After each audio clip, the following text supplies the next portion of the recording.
Pancasila, Bhinneka Tunggal Ika, ikrar kita bersama.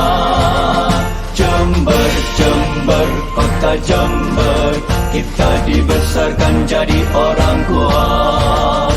Kami siap berkorban.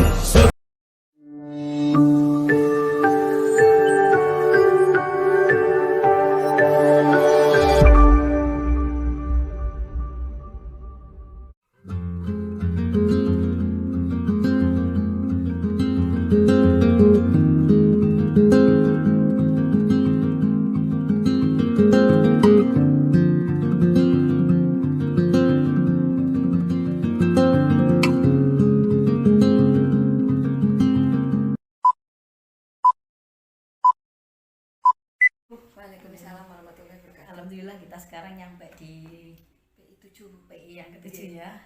Hampir selesai ini kita. Sebentar lagi kita akan lokakarya ke-8. Ada beberapa hal yang ingin saya tanyakan kepada Bu Lely. Yang pertama, bagaimanakah proses pembuatan tugas aksi nyata untuk modul 3.3 terkait pembuatan artikel dari pengelolaan program yang berdampak pada murid? Bu, terkait dengan aksi nyata modul 3.3 Bu. Sebelum saya merumuskan untuk aksi nyata tersebut, saya terlebih dahulu melakukan observasi Bu dan wawancara. Observasi itu saya lihat dari perkembangan anak-anak. Kalau Bu Weni ingat dulu sewaktu PI ke berapa niku nggih, kan ada anak-anak harus Bu Weni beri pertanyaan kemudian menjawab pertanyaan.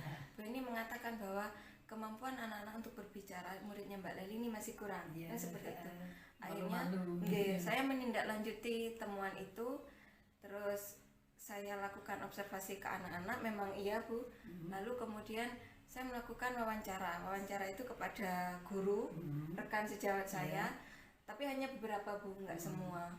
Kepada Mas Hermawan dan juga satu lagi guru kelas 6. Kemudian ketika saya angkat permasalahan itu, teman-teman bilang sepertinya Mbak Lely perlu merumuskan program di mana muridnya Mbak Lely itu secara naluriah akan mulai terlatih untuk berbicara. Lalu kepada wali murid juga saya bertanya di rumah, kegiatannya anak-anak itu apa gitu. Terus wali murid menjawab, ya selama pandemi Bu, anak-anak lebih ke HP, main HP, karena memang peruntukan HP itu untuk belajar iya, tapi lebih banyak anak-anak ke game gitu Bu. Terus kemudian saya bilang juga ke kepala sekolah, Bapak, dari hasil observasi saya kepada murid, kepada rekan sejawat saya, kepada wali murid, sepertinya saya akan membuat sebuah program di mana nanti orientasinya murid-murid ini akan terbiasa untuk berbicara, seperti itu Bu. Akhirnya setelah di ACC, saya kemudian melakukan rembuk lagi dengan guru-guru. Ini tekniknya seperti apa, cara memancingnya tuh seperti apa, saya gitu. Akhirnya dirumuskanlah melalui pembelajaran yang berdiferensiasi dengan mengetahui gaya belajar anak. Saya merumuskan bahwa saya menyediakan kebebasan ke anak-anak Bu.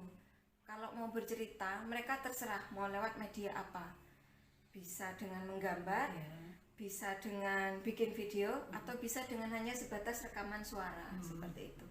Pada actionnya ya alhamdulillah mereka masih malu-malu Bu, sebenarnya masih malu-malu, tetapi saya kasih mereka motivasi bahwa anak-anak ini pasti bisa, karena nanti anak-anak akan dilatih untuk berani berbicara, tidak hanya sebatas pasif Bu, komunikasi nggak hanya sebatas satu arah gitu.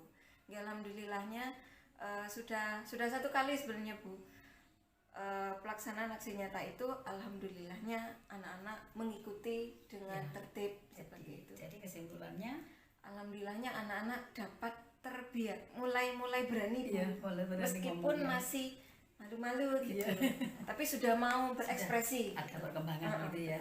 Terus perasaan Ibu Lely sendiri ketika membuat tugas tersebut bagaimana? Perasaannya ya awalnya itu Bu, saya masih berpikir agak berat nih, karena apa sih yang mau saya angkat dari anak-anak, karena dengan potensi anak-anak yang memang dari desa, terus mereka yang saya tidak bilang minimal gitu, tapi mereka perlu sedikit kitik-kitik gitu Bu, pembinaan.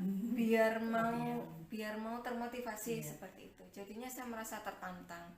Lalu kemudian respon dari rekan-rekan sejawat saya, ya alhamdulillah mereka memberikan support yang positif, mereka memberikan motivasi juga, plus juga memberikan ide, sehingga perasaan saya tidak berjalan sendiri. Saya ternyata mendapatkan dukungan dari teman-teman di sekitar saya. Teman-teman Nggih. semuanya mendukung ya, jadi ya. Terus pembelajaran yang didapat Bu Leli selama pembuatan tugas tersebut? Pembelajaran yang saya dapatkan Bu, satu, kita harus berani berkolaborasi. Yang kedua, kita harus berani menyuarakan pendapat. Yang ketiga, kita harus berani menerima resiko, baik dari yang paling kecil, yang sedang, dan yang paling besar sekalipun. Dari kesemuanya itu pada akhirnya nanti akan menguatkan kita, akan menguatkan mental kita, bahwa ketika kita sudah menyiapkan sebuah program, memang harus benar-benar dipilah, harus benar-benar direncanakan secara detail, seperti itu. Kemudian rencana Bu Leli terkait pembelajaran yang didapat berdasarkan proses pembuatan tugas aksi nyata tersebut bagaimana? Rencana saya Bu, tidak sebatas pada kelas saya. Rencana saya gitu, mau saya tularkan dulu kepada rekan sejawat saya dulu. Cuma proses seperti itu mungkin perlu identifikasi pada karakter belajar anak yang di kelas sebelah. Karena kan karakter anak kan tidak sama gitu, heterogen sekali. Sehingga mungkin nanti juga akan dilakukan kolaborasi yang sifatnya menyeluruh, entah guru kelas atas atau dengan guru kelas bawah. Tapi Bu Leli sudah melakukan diseminasi ke teman-teman? Diseminasi hanya sebatas kepada rekan sejawat saja Bu. Iya. Masih belum secara klasikal ke sekolah gitu Bu. Oh, tapi rencana tersebut insya Allah sudah terlaksana. akan berhasil karena Iya. sudah didukung berbagai aspeknya gitu. Betul. Jadi terima kasih percakapan kita pada hari ini. Saya kira cukup. Kemudian saya ingin Ibu Leli melakukan refleksi terhadap pertemuan kita hari ini. Nggih. Matur nuwun Bu Eni. Iya. Untuk refleksi saya nggih, alhamdulillah selama pendampingan ini banyak hal yang saya temui Bu. Pertama, bagaimana kita harus terbuka dengan hal-hal yang baru. Yang kedua, bagaimana kita harus menerima ide, saran, dan kritik dari orang lain. Yang ketiga, bagaimana kita menyimpan sekaligus menjadikan saran, kritik, dan ide itu sebagai senjata baru agar saya menjadi lebih baik ke depannya, seperti itu Bu. Terima kasih Bu Leli, semoga kedepannya semakin sukses Amin. menjadi Amin. guru penggerak Amin. dan mampu membuat pendidikan khususnya di Kabupaten Jember ini Amin. menjadi lebih baik Amin. lagi. Matur nuwun Bu Baik, Eni. Assalamualaikum Waalaikumsalam warahmatullahi wabarakatuh. warahmatullahi wabarakatuh.